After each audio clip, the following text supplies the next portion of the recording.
بسم اللہ الرحمن الرحیم۔ بسم اللہ الرحمن الرحیم۔ عزیز طلبہ، اللہ تعالیٰ سے امید ہے کہ آپ سب خیر و عافیت سے ہوں گے۔ سبق نمبر 49 اور اس سبق میں ثناء، تعوذ اور تسمیہ اس کا بیان ہم پڑھیں گے کہ تکبیر تحریمہ کے بعد ہاتھ باندھیں گے اور قیام کی حالت کے جو اعمال ہیں وہ کریں گے، تو اس دوران ہاتھ باندھنے کی جو ہیئت ہے اس سے متعلق گفتگو بھی ہوگی، پھر ثناء کے الفاظ سے متعلق بات ہوگی، پھر تعوذ اور تسمیہ سورہ فاتحہ سے پہلے پڑھنے کا جو بیان ہے وہ انشاءاللہ اس سبق کے اندر ہم تفصیل سے جانیں گے۔ قال وَيَعْتَمِدُ بِيَدِهِ الْيُمْنَى عَلَى الْيُسْرَى تَحْتَ السُّرَّةِ، اور پکڑے گا اپنے دائیں ہاتھ کے ذریعے سے اپنے بائیں ہاتھ کی کلائی کو اور باندھے گا ان کو ناف کے نیچے۔ یعتمدو کا مطلب ہے کہ اپنے دائیں ہاتھ کے ذریعے سے اعتماد کرے گا، یعنی اس کے ذریعے سے پکڑے گا، بائیں ہاتھ کی کو یعنی بائیں ہاتھ کے اوپر اس کو رکھے گا، اور انگلیاں جو درمیانی تین ہیں وہ بائیں ہاتھ کے بازو پر کلائی سے پیچھے رہیں گی، اور دائیں ہاتھ کی چھوٹی انگلی اور انگوٹھے کے ذریعے سے بائیں ہاتھ کی کلائی کو پکڑ لے گا، اور اس طریقے سے ان ہاتھوں کو باندھا ہوا وہ نیچے ناف کے نیچے تک جا کر رکھ دے گا اور وہاں پہ باندھ دے گا۔ یہ احناف کا یہاں پہ احناف کے نزدیک یہ طریقہ ہے۔ آپ صلی اللہ علیہ وسلم کی حدیث مبارک بھی ہے، یہاں پہ یاد رکھیں یہ جو ہے ان من السنتی وضع الیمین علی الشمال تحت السرہ، اس کے بارے میں تو اس نسخے میں آ گیا لقولہ علیہ السلام، لیکن یہ کاتب کی سے سہو ہے، یہ لقول علی رضی اللہ عنہ ہے، یہ حضرت علی رضی اللہ تعالیٰ عنہ کا یہ قول ہے۔ وہ فرماتے ہیں کہ ان من السنتی، کہ سنت میں سے ہے یمین یعنی دائیں ہاتھ کو بائیں ہاتھ کے اوپر رکھنا اور ناف کے نیچے رکھنا۔ تو یہ طریقہ اس روایت کے اندر ظاہر ہے کہ جب انہوں نے سنت قرار دیا ہے تو انہوں نے بھی حضور صلی اللہ علیہ وسلم کو کرتے ہوئے دیکھا ہوگا، تبھی تو انہوں نے اس کے اوپر سنت کا اطلاق کیا ہے۔ تو اس سے پتہ چلا کہ ناف کے نیچے ہاتھ باندھنے ہیں۔ یہاں پر ہاتھ باندھنے سے متعلق 4 قسم کے اقوال اور 4 قسم کے اختلاف یہاں پہ ابھی ذکر ہوں گے۔ اس میں سب سے پہلے یہ ہے کہ یہ ہاتھ باندھنے بھی ہیں یا نہیں باندھنے، چھوڑ دینے ہیں یا باندھنے ہیں قیام کی حالت میں، اور دوسرا یہ ہوگا کہ اگر باندھنے ہیں تو ان کی کیفیت کیا ہوگی، کیسے باندھنے ہیں، اور تیسرا کہ کہاں پہ باندھنے ہیں، اور چوتھا کب باندھنے ہیں۔ تو یہ 4 قسم کے اقوال اور 4 قسم کے مسائل ہیں، ان کے اوپر ہم اس یعنی متن کے تحت بات کریں گے۔ وَهُوَ حُجَّةٌ عَلَى مَالِكٍ فِي الْإِرْسَالِ، یہ روایت امام مالک رحمہ اللہ کے خلاف بھی حجت اور دلیل ہے احناف کی، فی الارسال چھوڑنے میں۔ امام مالک رحمہ اللہ فرماتے ہیں کہ ہاتھوں کو قیام کی حالت میں باندھنا نہیں ہے، ہاتھوں کو قیام کی حالت کے اندر ایسے ہی نیچے لٹکا ہوا چھوڑ دینا ہے۔ ان کے پاس بھی ایک روایت ہے جس سے وہ استدلال کرتے ہیں۔ بہرحال ان کے نزدیک ہاتھوں کو نیچے لٹکائے رکھنا قیام کی حالت میں یہ عزیمت ہے، اور باندھنا ان کے نزدیک بھی رخصت ہے، اور باندھنے کی بھی وہ اجازت دیتے ہیں۔ وعلی الشافعی، اور یہ روایت امام شافعی رحمہ اللہ کے خلاف بھی دلیل ہے احناف کی، کس میں؟ فی الوضع علی الصدر، سینے پر ان ہاتھوں کو رکھنے میں۔ امام شافعی رحمہ اللہ کا مسلک اس میں یہ ہے، وہ فرماتے ہیں کہ ہاتھوں کو سینے کے اوپر باندھنا ہے، اور اس سے متعلق ان کے پاس روایت بھی موجود ہے جس کو ہم انشاءاللہ بھی تھوڑی دیر میں دیکھ لیتے ہیں۔ وَلِأَنَّ الْوَضْعَ تَحْتَ السُّرَّةِ أَقْرَبُ إِلَى التَّعْظِيمِ، احناف کی عقلی دلیل بھی یہاں پہ ذکر کی جا رہی ہے کہ ناف کے نیچے باندھنا یہ تعظیم کے زیادہ قریب ہے، یعنی اگر ہاتھوں کو جتنا نیچے کر کے باندھیں گے تو اس سے انسان زیادہ تعظیم کرنے والا لگتا ہے۔ وہو المقصود، اور مقصود تو اللہ تعالیٰ کی تعظیم ہوتی ہے نماز کے اندر، عبادت کے اندر، تو ہاتھوں کو ناف کے نیچے باندھنے میں تعظیم زیادہ ہے بنسبت اوپر سینے کی طرف لے کر جانے میں۔ ثم الاعتماد سنت القیام عند ابی حنیفہ و ابی یوسف، پھر یہ جو ہاتھ باندھنا ہے یہ قیام کی سنت میں سے ہے، یہ قیام کی سنت ہے، لہذا جب قیام کی سنت ہے شیخین کے نزدیک تو اس کے اوپر تفریح کر رہے ہیں کہ حتی لا یرسل حالت ثنا، لہذا ثنا کی حالت کے اندر بھی وہ ارسال نہیں کرے گا، ہاتھوں کو نیچے نہیں لٹکائے گا، تکبیر تحریمہ کے فوراً بعد ہاتھوں کو باندھے گا، ثنا کے اندر بھی اور فاتحہ پڑھتے وقت بھی اور سورت ملاتے وقت بھی، چونکہ یہ قیام کی سنت ہے شیخین کے نزدیک اور راجع اور مفتبی قول بھی شیخین کا ہے۔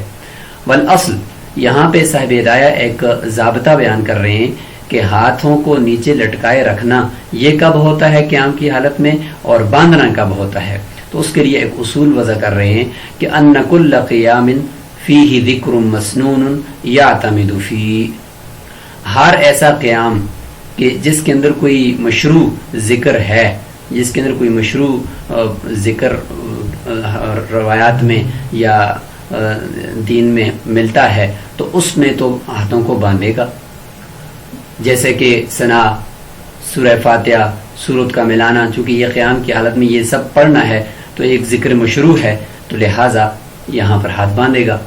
وما لا فلا، اور جہاں پہ کوئی ذکر مسنون نہیں ہے قیام کی حالت میں ویسے ہی کھڑے ہونا ہے تو وہاں پہ پھر ہاتھ باندھنے کی ضرورت بھی نہیں ہے، وہاں پہ ہاتھوں کو نیچے لٹکائے رکھے، وہ صحیح راجع اور مفتبی قول یہی ہے۔ اب اس مسئلے کے اوپر تفریح فرمائیں گے کہ یہ جو ضابطہ بیان ہوا، اس ضابطے کے تحت کون کون سی امور آئیں گے، کون کون سا قیام آئے گا اور کون کون سا قیام جو ہے وہ جس میں ہاتھوں کو باندھنا ہے اور جس میں ہاتھوں کو چھوڑنا ہے۔ فیعتمد فی حالت القنوت، لہذا قنوت کی حالت کے اندر ہاتھ باندھے گا کیونکہ اس میں ذکر مشروع موجود ہے۔ وصلاۃ الجنازہ، اور نماز جنازہ کی تکبیرات کے بعد بھی ہاتھ باندھے گا، یعنی پہلی تکبیر میں ہاتھ کانوں کو اٹھانے ہیں، باقی میں تو ہاتھ اٹھانے میں نہیں ہے، اور تکبیرات کے ساتھ ساتھ زبان سے کہتے ہوئے ہاتھوں کو باندھنا ہے کیونکہ مشروع ذکر ہر تکبیر کے بعد نماز جنازہ کے اندر موجود ہے۔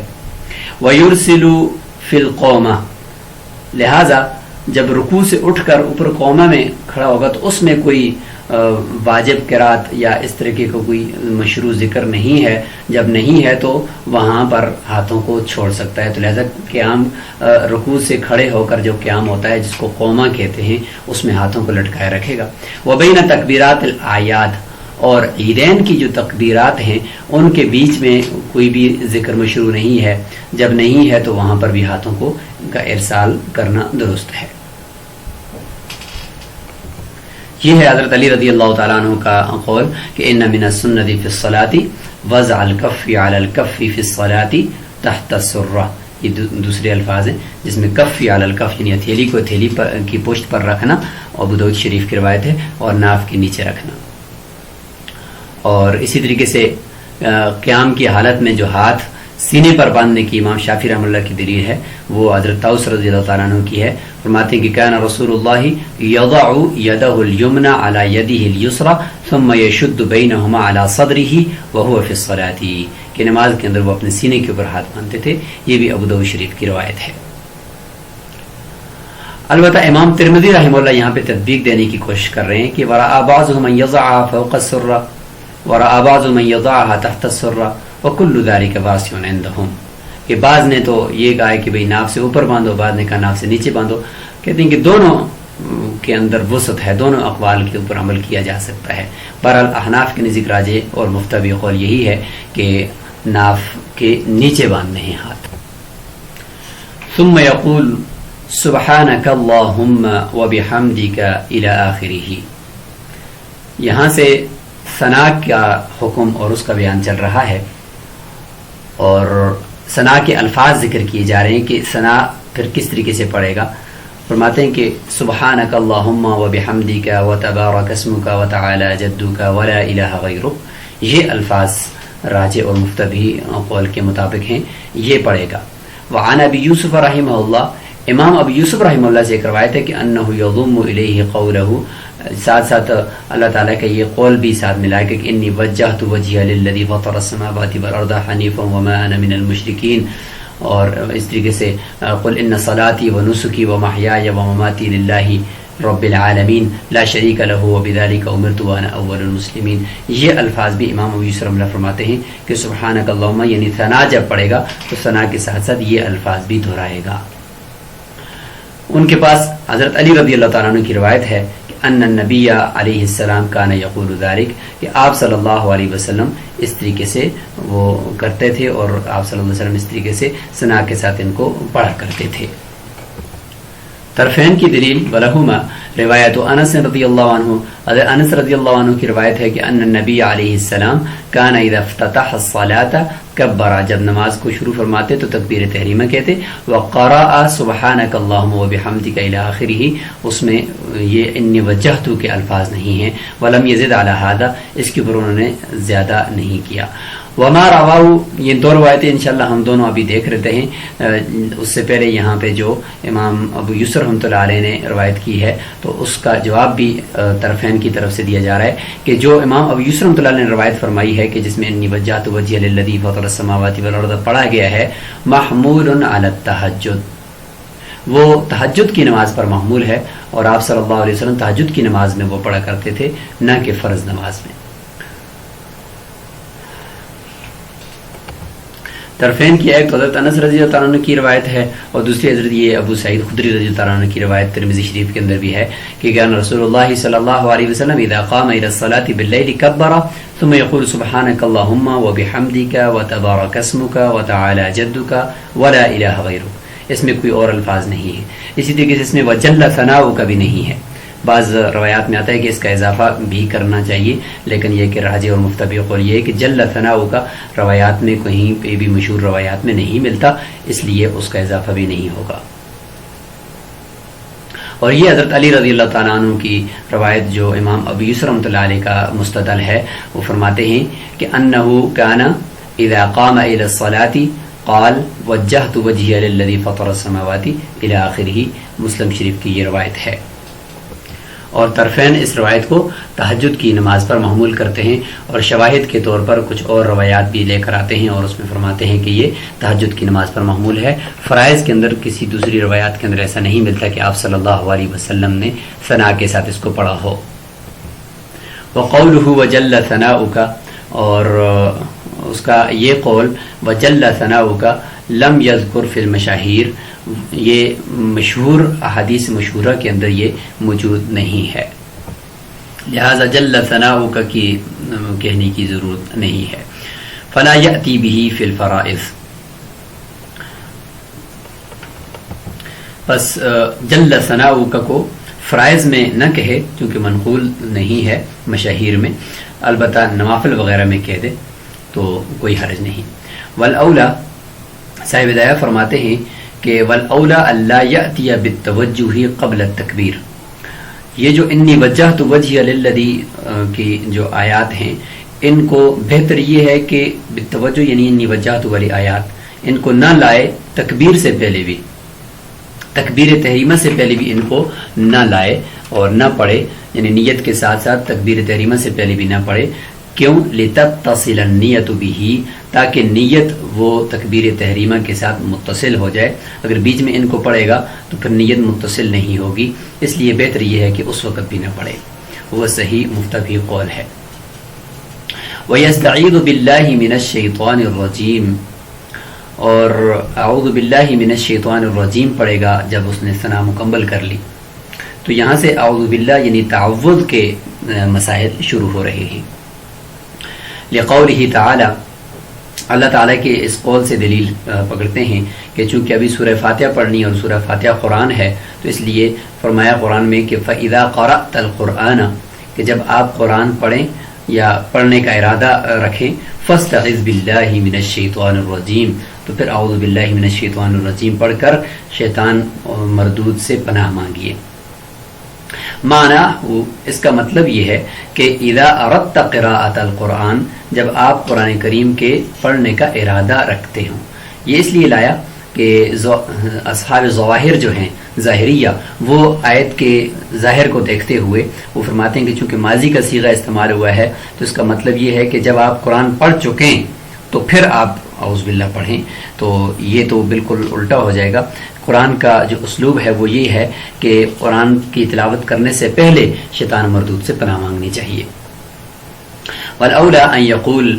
اچھا جب نماز کے اندر اعوذ باللہ من الشیطان الرجیم یا تعوذ پڑھنے کا ارادہ رکھے گا تو فرماتے ہیں کہ اس میں بھی بہتر یہ کہ استعیذ باللہ من الشیطان الرجیم کے الفاظ کہے، کیوں کہ قرآن مجید میں ہے فاستعذ باللہ، تو قرآن مجید کے الفاظ کے ساتھ کچھ نہ کچھ مطابقت ہو جائے، لیوافق القرآن، تاکہ قرآن کے موافق ہو جائے، اس لیے استعیذ باللہ کہتے ہیں۔ وَيَقْرُبُ مِنْهُ أَعُوذُ بِاللَّهِ، اور اسی سے قریب اعوذ باللہ بھی ہے، تو لہذا اعوذ باللہ من الشیطان الرجیم کہنا یہ بھی درست ہے اور یہ بھی اچھا ہے۔ اچھا اب اس کے بعد یہ ہے کہ تعوذ، یہ جو اعوذ باللہ ہے یہ کب کہے، یہ تو پتہ چل گیا کہ اس کو کہنا چاہیے، اور اب کہے کہ کہنی کہاں پر ہے، یعنی سورہ فاتحہ سے پہلے کہنی ہے یا ثنا سے پہلے۔ فرماتے ہیں کہ ثم التعوذ تبع للقراءة دون الثناء، پھر یہ تعوذ کی اگر بات کی جائے یہ قراءت کے تابع ہے کہ فَإِذَا قَرَأْتَ الْقُرْآنَ فَاسْتَعِذْ بِاللَّهِ ہے، دون الثناء، ثنا کے تابع تو نہیں ہے طرفین کے نزدیک، جس طریقے سے ہم نے ابھی آیت بھی اب کے سامنے پڑھ لی۔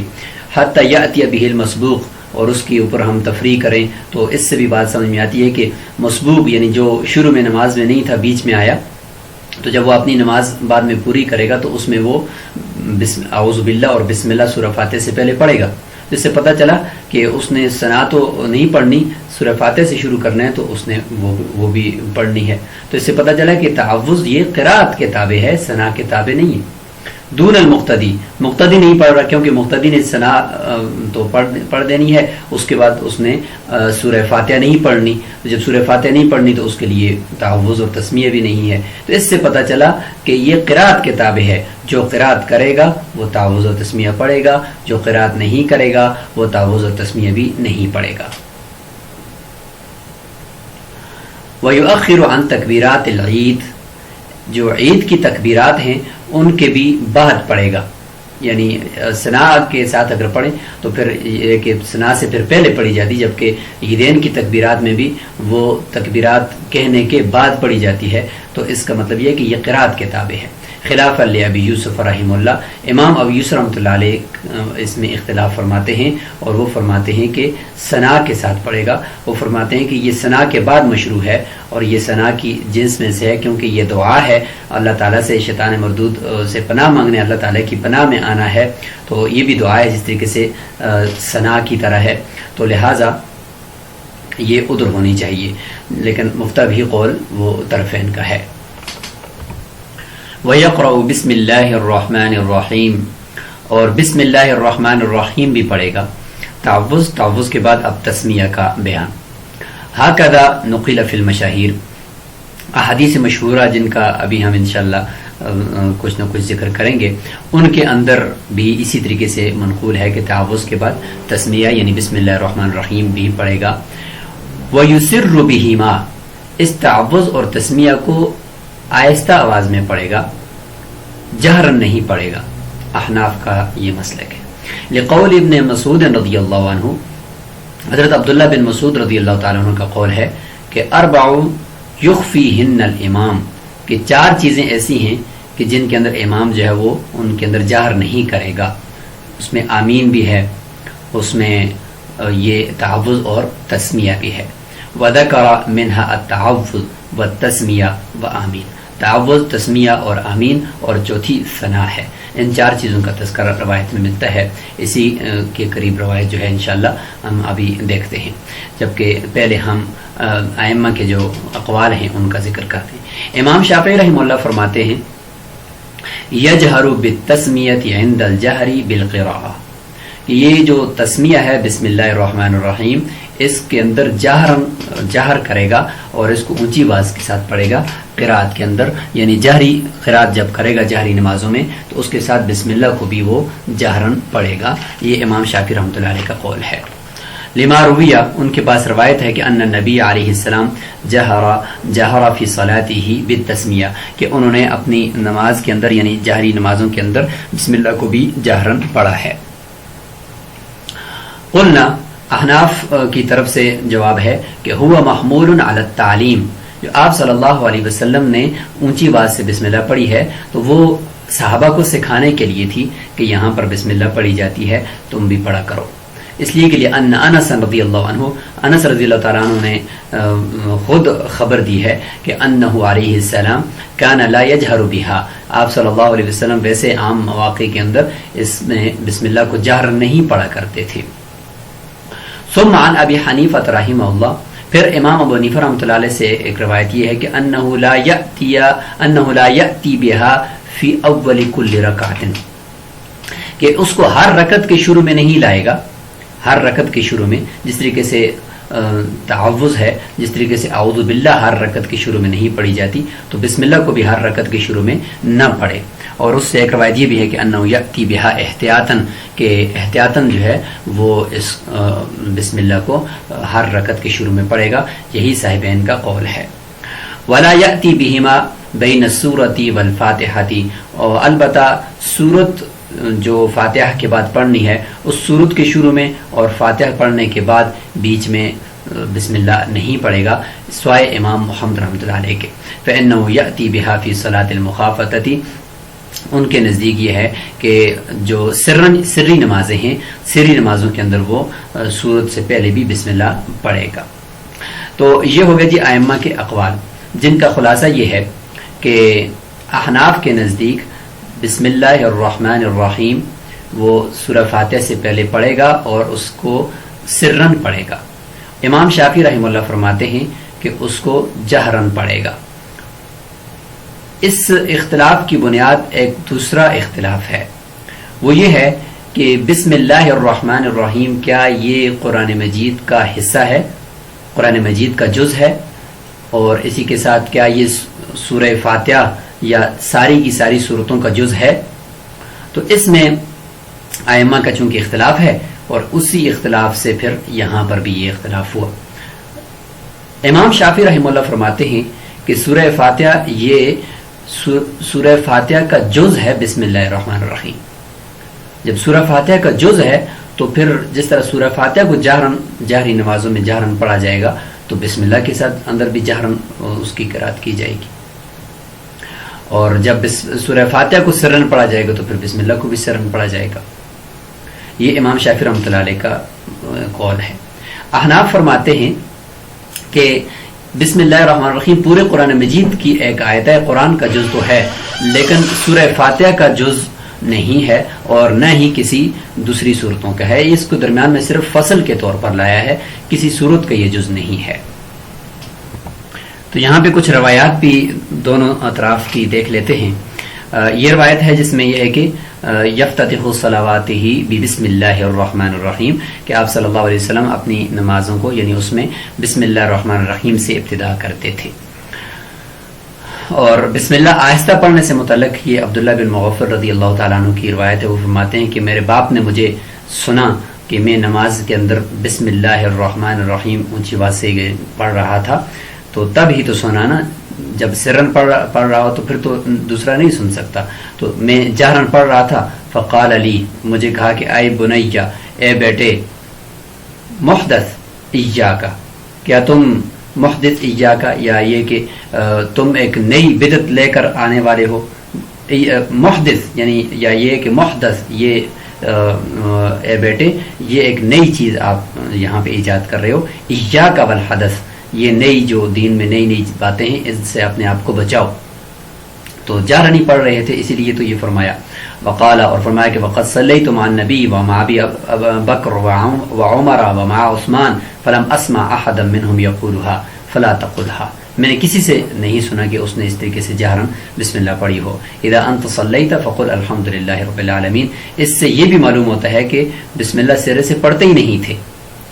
صحابہ کرام بسم اللہ سرے سے پڑھتے ہی نہیں تھے، اور ایک یہ بھی ہے کہ وہ آہستہ پڑھتے ہوں گے، چونکہ عبداللہ بن مغفل رضی اللہ تعالیٰ عنہ کے جو والد صاحب ہیں وہ شاید انہوں نے چونکہ سورہ فاتحہ کو ہی ان سے سنا ہے تو بسم اللہ کو سرن ہی انہوں نے کیا ہوگا، اسی لیے تو انہوں نے سنا نہیں ہے، اسی وجہ سے ان کو پتہ ہی نہیں ہے کہ وہ پڑھتے تھے یا نہیں پڑھتے تھے. تو یہ دونوں مطلب اس کے بن سکتے ہیں. اور اسی طریقے سے حضرت ابراہیم کا قول ہے، وہ فرماتے ہیں کہ یخفی الامام بسم اللہ الرحمن الرحیم والاستعاذہ وآمین وربنا لک الحمد. ان چاروں کو امام آہستہ آواز میں کہے گا. مصنف ابن ابی شیبہ کے اندر یہ روایت ہے. اور اب جو بنیادی اختلاف ہے کہ بسم اللہ یہ سورت کسی بھی سورت کا جز ہے یا نہیں، سورہ فاتحہ کا جز ہے یا نہیں، اس سے متعلق جز ہونے کے اوپر امام شافعی رحمۃ اللہ کی یہاں یہ دلیل ہے. انس بن مالک رضی اللہ تعالیٰ عنہ کی روایت ہے کہ بین رسول اللہ صلی اللہ علیہ وسلم ذات یوم بین اظہرنا اذا غفا اغفاءۃ ثم رفع رأسہ متبسما، کہ آپ صلی اللہ علیہ وسلم اس طریقے سے ان کے اوپر وحی کے کچھ آثار ہوئے اور پھر سر اٹھایا مسکراتے ہوئے. اور ہم نے کہا کہ اللہ تعالیٰ آپ کو ہمیشہ ہنستا رکھے، کس چیز نے آپ کو ہنسایا؟ فرمانے لگے کہ انزلت علیہ آنفا، ابھی میرے اوپر نازل ہوئی ہے سورۃ فقرأ بسم اللہ الرحمن الرحیم انا اعطیناک الکوثر. تو اس سے پتہ چلا کہ دیکھیں انا اعطیناک الکوثر سے پہلے آپ صلی اللہ علیہ وسلم نے اونچی آواز سے بسم اللہ پڑھی ہے، تو یہ بسم اللہ سورہ کوثر کا جز تھی، اسی لیے تو آپ صلی اللہ علیہ وسلم نے بسم اللہ کو بھی جہرن سب کے سامنے پڑھا. تو اس سے پتہ چلتا ہے کہ ہر سورت کا بھی جز ہے، تو لہٰذا سورہ فاتحہ کا بھی جز ہے. امام شافعی رحمۃ اللہ کی دلیل ہے. اسی طریقے سے اب جہرن پڑھنے کی دلیل امام شافعی رحمۃ اللہ کی کہ کان رسول اللہ صلی اللہ علیہ وسلم کان یجہر ببسم اللہ الرحمن الرحیم فی سورتین جمیعا، کہ دونوں صورتوں میں یعنی سورہ فاتحہ اور اس کے بعد جو صورت ہے دونوں کے اندر حضور صلی اللہ علیہ وسلم جہرن بسم اللہ پڑھتے تھے. دارقطنی کے اندر یہ روایت موجود ہے. احناف کی جو دلیل ہے وہ یہ ہے، حضرت امام مسلم رحمہ اللہ نے شعبہ سے روایت کی ہے کہ صلیت مع رسول اللہ و ابی بکر و عمر و عثمان فلم اسمع احد منهم يقرأ بسم اللہ الرحمن الرحیم. تو ایک تو عبداللہ بن مغفل رضی اللہ تعالیٰ عنہ کی روایت تھی، اور ایک یہ روایت ہے کہ میں نے کسی سے بھی نہیں سنا کہ انہوں نے بسم اللہ الرحمن الرحیم پڑھی ہو. مطلب یہ کہ جہرن نہیں پڑھی ہوگی اس لیے تو نہیں سنا. اس طریقے سے یہ کہ ان رسول اللہ صلی اللہ علیہ وسلم کان یسر بسم اللہ الرحمن الرحیم و ابو بکر و عمر. طبرانی میں بھی ہے، معجم کبیر میں ہے، معجم صغیر اوسط میں بھی ہے، اور اس کے رجال بھی ثقہ ہیں. تو یہ روایات ہیں احناف کی جس میں یہ ہے کہ بسم اللہ الرحمن الرحیم وہ آہستہ پڑھی ہے. اور احناف کی جو بنیادی جو قول ہے وہ یہ ہے کہ بسم اللہ الرحمن الرحیم سورہ فاتحہ کا جز نہیں ہے. بہرحال انشاءاللہ قرات کے جو سبق ہوگا اس میں مزید بھی تفصیل سے ہم بات کریں گے. ثم عن ابی حنیفہ رحمہ اللہ، یہاں سے یہ ذکر فرما رہے تھے کہ امام ابو حنیفہ رحمۃ اللہ علیہ فرما رہے ہیں کہ ہر رکعت کے اندر بسم اللہ کو نہ لائیں، چونکہ جز تو ہے نہیں ہے بسم اللہ سورہ فاتحہ کا، تو پھر ایک دفعہ پڑھ لیا تعوذ کی طرح تو پھر باقی میں ضرورت نہیں ہے. لیکن راجح اور مختبی قول یہ ہے کہ امام ابو حنیفہ رحمۃ اللہ علیہ کا بھی یہی ہے کہ احتیاطاً ہر رکعت کے اندر سورہ فاتحہ سے پہلے بسم اللہ کو پڑھے. صاحبین کے نزدیک بھی ہے، چونکہ احتیاطاً اس میں ہے کہ امام شافعی رحمۃ اللہ چونکہ جز مانتے ہیں اور احناف اس کو جز نہیں مانتے، تو احتیاطاً ہو سکتا ہے کہ کہیں جز ہی نہ ہو، اس لیے پڑھ ہی لیا جائے ہر رکعت کے شروع میں اور مسنون قرار دے دیا اس کو، چونکہ عبادات کے اندر احتیاط کے اوپر ہی عمل کیا جاتا ہے. البتہ سورہ فاتحہ کے بعد اور سورت سے پہلے نہ پڑھے یہ مسنون نہیں ہے. اور روایات کے اندر جس طریقے سے آپ نے بیچ میں دیکھ لیا کہ کہیں پہ بھی نہیں آیا کہ سورت سے پہلے پڑھا ہو، لہٰذا راجح قول احناف کا یہی ہے کہ سورت سے پہلے نہ پڑھے. البتہ امام محمد رحمۃ اللہ علیہ کے نزدیک یہ کہ پڑھے، جب سری نمازیں ہوں تو ان میں پڑھ سکتا ہے. تو یہاں پر اس سبق کو یہاں پہ ہم روک دیتے ہیں، اور انشاءاللہ اگلے سبق کے اندر ہم سورہ فاتحہ اور اس کے ساتھ سورت ملانا اور انشاءاللہ پھر رکوع کے مسائل ذکر کریں گے. السلام علیکم ورحمۃ اللہ وبرکاتہ.